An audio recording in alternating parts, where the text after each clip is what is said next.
Raising the specter of the absurd, the White House argues that it cannot be the case that the press secretary would be powerless to take action even were a reporter to "moon" the president, shout racial epithets at a foreign dignitary, or sexually harass another member of the press corps, Tatel wrote. The White House can rest assured that principles of due process do not limit its authority to maintain order and decorum at White House events by, for example, ordering the immediate removal of rogue, mooning journalists. Justice Department declined to comment and the White House did not immediately respond to requests for comment on the ruling. The White House could ask the full bench of the appeals court to hear the case or seek review from the Supreme Court.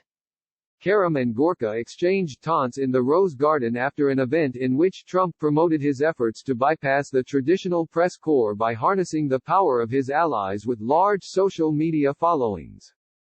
As the event concluded, some invitees taunted members of the media who were on hand. Karam responded loudly, "This is a group of people who are eager for demonic possession." Gorka then sidled up to Karam and shouted, "You're not a journalist, you're a punk." Karam eventually invited Gorka to go outside, something the White House said amounted to proposing a fight. Karam's lawyer, Ted Boutros, argued Karam's conduct was not significantly out of line with the history of freewheeling, sometimes fiery interactions between journalists and the president at White House events.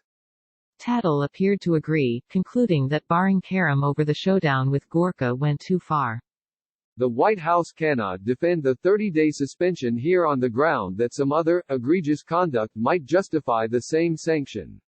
And even if the White House could impose that sanction for such egregious conduct consistent with due process, Karam's behavior as reflected in the preliminary injunction record fell below that threshold.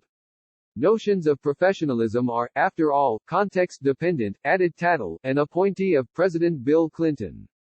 Boutros welcomed the ruling, especially as journalists have recently been targeted by police amid the nationwide protests sparked by George Floyd's death in an encounter with Minneapolis police. "We are very grateful for the powerful opinion from the D.C. Circuit and are proud to stand with Brian Karam against an administration that regularly demeans and seeks to chill freedom of the press," Boutros said. "Particularly today where journalists are facing attacks from all directions across the country, this case should let journalists know that the courts will not tolerate these unconstitutional actions."